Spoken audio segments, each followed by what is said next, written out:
Halo, selamat siang untuk kita semua.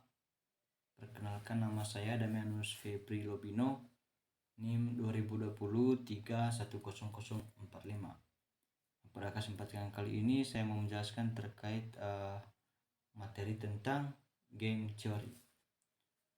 Teori permintaan adalah suatu pendekatan matematis untuk merumuskan situasi persaingan. Teori ini dikembangkan untuk menganalisis proses pengembalian keputusan dari situasi persaingan yang berbeda dan melibatkan dua atau lebih kepentingan. Kepentingannya yang bersaing dalam permintaan disebut pemain atau players. Anggapan yang digunakan adalah bahwa setiap pemain mempunyai kemampuan untuk mengambil keputusan secara bebas atau rasional. Latar belakang dari teori ini yaitu permainan mula-mula dikemukakan oleh seorang ahli matematika Prancis yang bernama Emile Born pada tahun 1901. Kemudian John von Neumann dan Oscar Morgenstern mengembangkan lebih lanjut sebagai alat untuk merumuskan perilaku ekonomi yang bersaing. Model teori permainan. Model teori permainan dapat diklasifikasi dengan sejumlah cata seperti jumlah pemain, jumlah keuntungan dan kerugian, serta jumlah strategi yang digunakan dalam permainan. Ini ada contoh. Bila jumlah pemain adalah 2, pemain disebut permainan 2 pemain. Jika jumlah keuntungan dan kerugian adalah 0 atau jumlah konstan, sebaliknya bila tidak sama dengan 0, permainan disebut permainan hukum jumlah 0 atau non-sum game. Ini ada ketentuan-ketentuan dasar dalam teori permintaan itu. Teman-teman Anda bisa lihat di tabel terkait ketentuan-ketentuan dasarnya.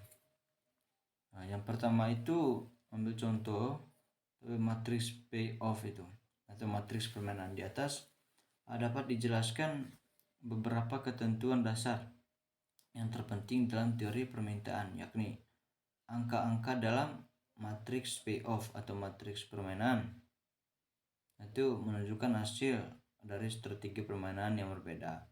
Dalam permainan jumlah pemain, jumlah 0 ini bilangan positif menunjukkan keuntungan bagi pemain baris dan merupakan kerugian dari pemain kolom. Ketentuan dasar dari teori permainan ini, anggapan yang digunakan adalah bahwa suatu strategi tidak dapat dirusak oleh pesaing atau faktor lain. Suatu strategi ditarik dominan bila setiap payoff yang berhubungan dalam suatu strategi alternatif. Tentunya dalam permainan di atas untuk perusahaan A, strategi harga S1 diakomodasi oleh strategi S2. Suatu strategi optimal adalah rangkaian kegiatan atau rencana yang menyeluruh yang menyebabkan seorang pemain dalam posisi yang paling menguntungkan tanpa memperhatikan kegiatan-kegiatan pesaing. Tujuan modal permainan adalah mengidentifikasi strategi atau cara optimal untuk setiap pemain. Ini penyelesaian masalah teori permainan. Dia itu bisa menggunakan dua karakteristik strategi. Yang pertama strategi murni, yang kedua strategi sempurna. Yang dimana bahwa dalam strategi murni, strategi optimal untuk setiap pemain adalah dengan menggunakan strategi tunggal melalui aplikasi kriteria max min dan kriteria minim max. Nilai yang dicapai harus maksimum dan minimal baris dan minimum dan minimax kolom Titik ini dikenal sebagai titik pelana. Dan yang kedua, bagian sempurna atau strategi sempurna itu adalah masalah dengan strategi campuran dilakukan apabila strategi murni yang digunakan